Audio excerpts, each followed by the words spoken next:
One sunny morning, little Rexinho was walking through Green Valley when he heard worried voices. All the animals were gathered near the giggling stream, looking very upset. "What's wrong?" Rexinho asked, running over to his friends. "It's terrible," Bella the butterfly cried. "Professor Prickles' special glasses are missing. Without them, he can't read his books or help anyone." Professor Prickles stood nearby, squinting sadly. "I can't see anything clearly without my spectacles. Everything is just a blur. I've looked everywhere." "When did you last have them?" Rexinho asked thoughtfully. "This morning," the professor said. "I was reading by the old oak tree. Then I went to the berry bushes for breakfast, visited the whispering tree, and when I got home they were gone." Rexinho's rainbow tail began to sparkle. "Don't worry, Professor. I'll help you find them. But I need to think like a detective and solve this mystery." "A detective?" Spark the tiny dragon asked. "Yes, detectives solve problems by looking for clues, asking questions, and thinking carefully," Rexinho explained. "Let's start at the beginning. Professor, let's go back to where you first were this morning."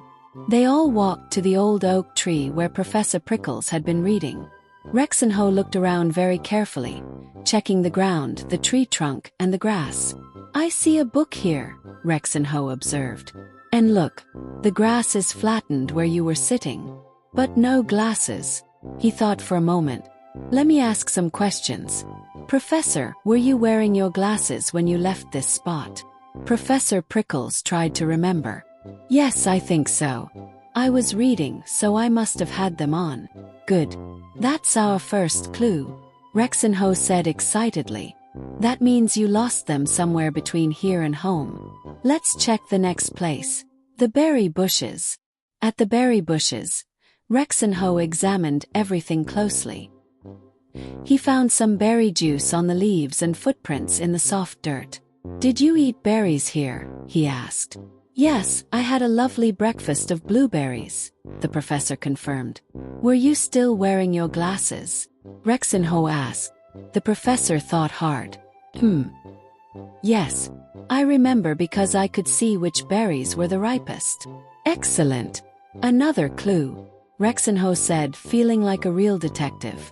"So you still had them after breakfast. That means we can skip this place. Let's go to the whispering tree." Shelly the turtle spoke up shyly. "Rexinho, you're being very smart about this. You're eliminating places where the glasses can't be." "Exactly," Rexinho smiled. "That's called logical thinking. If we know where they're not, we can focus on where they might be." At the whispering tree, Rexinho looked all around the base of the trunk. The wise old tree rustled its leaves helpfully. "I remember the professor visiting," Whisper said in its gentle voice. "He sat right here and told me about a wonderful book he was reading." "Professor, do you remember if you had your glasses then?" Rexinho asked. Professor Prickles scratched his head. I'm not sure. Wait, I remember touching my face and... Oh my, I don't think I felt them. Maybe I lost them before I got here." "Great observation," Rexinho said. "So now we know they were lost somewhere between the berry bushes and the whispering tree. Let's look for more clues on the path." They all walked slowly along the path, searching carefully. Rexinho taught his friends how to be detectives too. "Look for anything unusual," he instructed. "Broken branches, shiny objects, anything that seems out of place." Bella flew above, checking from the air. Spark looked in the low bushes. Shelly checked near the ground. And Rexinho examined everything with his sharp eyes. Suddenly Bella called out, "Rexinho, I see something shiny over there, near that fallen log." Everyone hurried over. Behind the log, they found one lens from the professor's glasses. "We found part of them," Spark cheered. "But where's the rest?" Rexinho examined the lens carefully. "This is an important clue. Let me think." He looked around at the log, the bushes nearby, and the path. "If one lens is here, the glasses must have fallen near this spot. But something moved them." He noticed tiny footprints near the log, much smaller than the professor's. Look at these tracks. Someone little was here. Let's follow them. The tiny footprints led behind the log, under some ferns, and into a small burrow. Rexinho called gently into the opening. Hello? Is anyone home? A tiny field mouse poked her head out nervously. She was wearing Professor Prickles' glasses, which were much too big for her. Please don't be mad, the mouse squeaked. I found these shiny things on the path. I thought they were a pretty treasure. I didn't know they belonged to someone. Rexinho smiled kindly.